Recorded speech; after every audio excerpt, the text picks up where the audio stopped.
아직 아무것도 없던 때에 하나님께서 당신을 택하셨습니다. 성경은 그리스도에 대해 다음과 같이 말씀합니다. 그가 하나님께서 정하신 뜻과 미리 아신 대로 내준 바 되었거늘. 그리스도의 몸된 지체들에 대해서는 다음과 같이 말씀합니다. 하나님이 미리 아신 자들을 또한 그 아들의 형상을 본받게 하기 위하여 미리 정하셨으니, 사도 바울은 같은 서신서에서 하나님이 그 미리 아신 자기 백성을 버리지 아니하셨나니 라고 말합니다. 베드로도 다음과 같이 말합니다. 곧 하나님 아버지의 미리 아심을 따라 성령이 거룩하게 하심으로 순종함과 예수 그리스도의 피 뿌림을 얻기 위하여 택하심을 받은 자들에게. 미리 아심이란 피조물의 관점에서 하나님의 속성을 바라보는 것입니다. 하나님의 관점에서는 어떤 것도 과거나 미래의 것이 없기 때문입니다. 과거의 모든 것, 미래의 모든 것이 그분에게는 언제나 현재입니다. 그런 의미에서 하나님은 모든 것을 미리 아신다고 말할 수 없습니다. 단지 성경에서는 인간의 관점에서 하나님이 상황이나 사람을 다음의 두 가지 방식으로 미리 아신다고 말하는 것입니다. 첫째는 일반적으로 아시는 것을 통해 다윗은 그것을 이렇게 말합니다. 내 형질이 이루어지기 전에 주의 눈이 보셨으며 나를 위하여 정한 날이 하루도 되기 전에 주의 책에 다 기록이 되었나이다. 둘째로, 더 구체적으로 미리 아시는 것을 통해 아는 것은 사랑과 동의로 아는 것입니다. 우리가 선택을 조금이나마 이해하고 있는 개념과 같은 개념입니다. 하나님의 택하심은 사랑하신다는 말로 표현됩니다. 내가 야곱은 사랑하고 에서는 미워하였다 하심과 같으니라. 이것에 대해 사도는 다음과 같이 말합니다. 주께서 자기 백성을 아신다. 하나님이 영원 전부터 그분의 백성을 사랑과 동의로 아신다는 말입니다. 하나님이 그 미리 아신 자기 백성을 버리지 아니하셨나니, 하나님께서 이미 자기 백성을 사랑하고 그들의 구원에 동의하셨다는 말입니다. 이것을 통해 우리는 구원 계획이 준비되고 하나님의 모략이 동의한 후에 하나님이 누구를 영원한 사랑 안에서 그분의 백성으로 받아들이실지를 미리 아시거나 미리 보셨다고 짐작해 볼 수 있습니다. 하나님은 값없이 주시는 사랑으로 생명과 구원에 이르게 할 자로서 누구를 선택하고 따로 구별하실지를 미리 아셨습니다. 여기에서 우리는 하나님이 성도들을 영광스러운 존재로 미리 예정하신 이유를 찾을 수 있습니다. 그 이유는 바로 하나님이 미리 아신다는 것과 값없이 주시는 그분의 사랑입니다. 하나님은 세상의 기초가 세워지기 전인 영원 전부터 구원에 이르게 할 자들을 미리 정하셨습니다.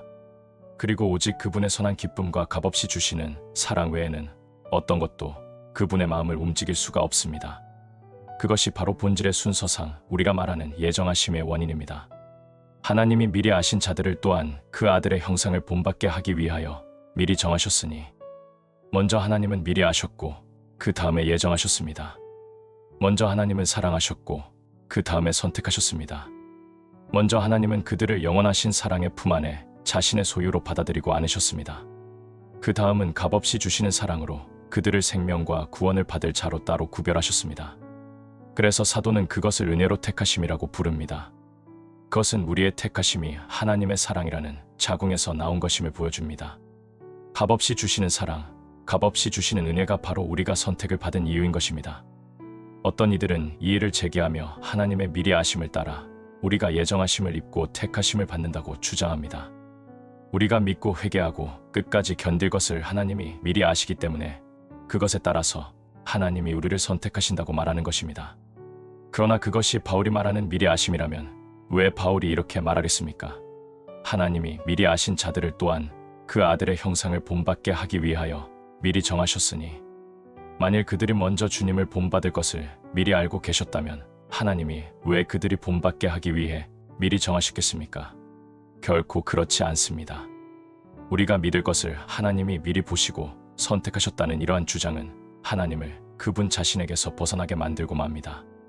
왜냐하면 하나님께서 이런저런 것을 피조물 안에서 먼저 보시고 그것을 기반으로 선택하실지를 정하신다는 뜻이기 때문입니다. 그것은 하나님의 지식이 완전하고 충분하다는 것에 반하는 주장입니다. 또 하나님이 우리가 아는 것에서 지식을 얻으셔야 한다는 말이 되기 때문입니다. 다시 말해 마치 우리를 택하실지를 결정하기 전에 하나님이 우리 안에서 무언가를 보셔야 한다는 말이 되기 때문입니다. 믿음을 미리 보시고 그것을 기초로 해서 선택하신다는 주장은 하나님의 자유로운 의지와 부합되지 않습니다. 오히려 하나님은 우리에게 분명히 말씀하십니다. 내가 긍휼히 여길 자를 긍휼히 여기고 불쌍히 여길 자를 불쌍히 여기리라. 이 말씀은 하나님의 긍휼이 베풀 대상에게서 도출된 긍휼의 행위와 결과가 아닙니다. 긍휼을 베풀 대상 안에 있는 무언가에 의해 획득된 것이 아닌 것입니다.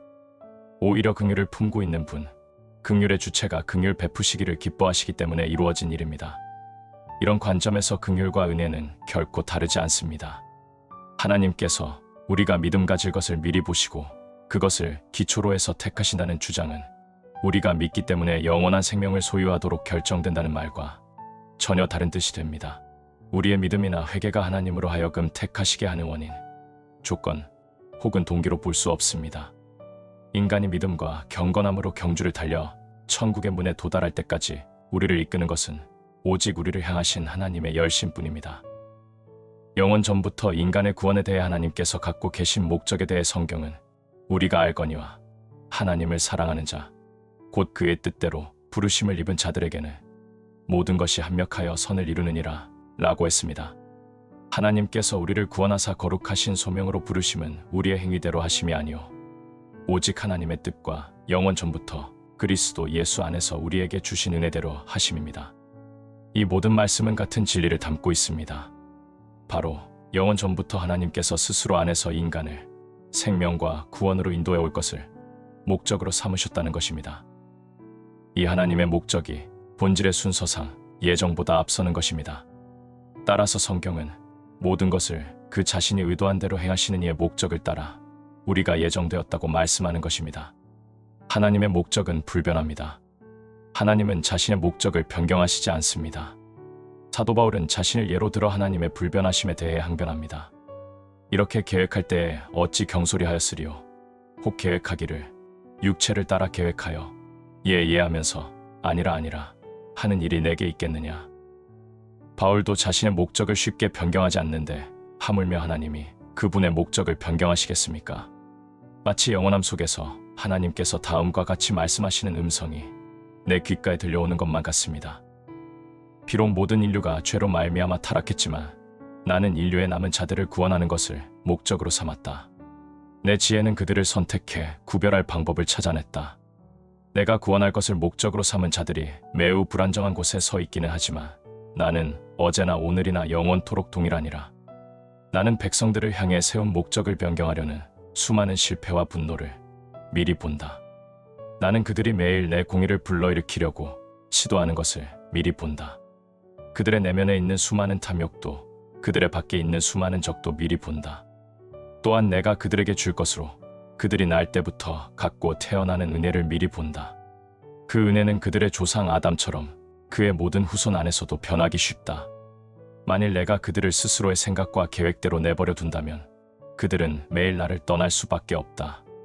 물이 불만큼 뜨거워지면 수증기가 되어 떠나버렸다가 금세 열기를 잃어버리고 다시 원래의 차가운 물 상태로 돌아오듯이 말이다. 나는 그들이 가장 좋은 상태에 있는 모습을 미리 본다. 그들은 은혜의 가장 높은 파도 속에서 만조의 절정기를 누리고 있다. 그러나 곧 그들은 마치 서로 엇갈린 바퀴처럼 여러 갈래로 방향을 바꾸며 움직이다가 서로 방해를 받고 당황해 길을 잃어버린다. 은혜는 한쪽 길로 흔들리고 육신은 다른 쪽 길로 흔들리며 굴러간다. 그런 상태에서 어떻게 안정감을 기대할 수 있겠는가? 그러나 나는 이 어린 양들을 천국으로 인도할 것을 목적으로 세운다. 내 목적은 내 안에 있고 나에게서 나온다. 하나님은 사람이 아니시니 거짓말을 하지 않으시고 인생이 아니시니 후회가 없으시도다. 어찌 그 말씀하신 바를 행하지 않으시며 하신 말씀을 시행하지 않으시랴. 그렇다.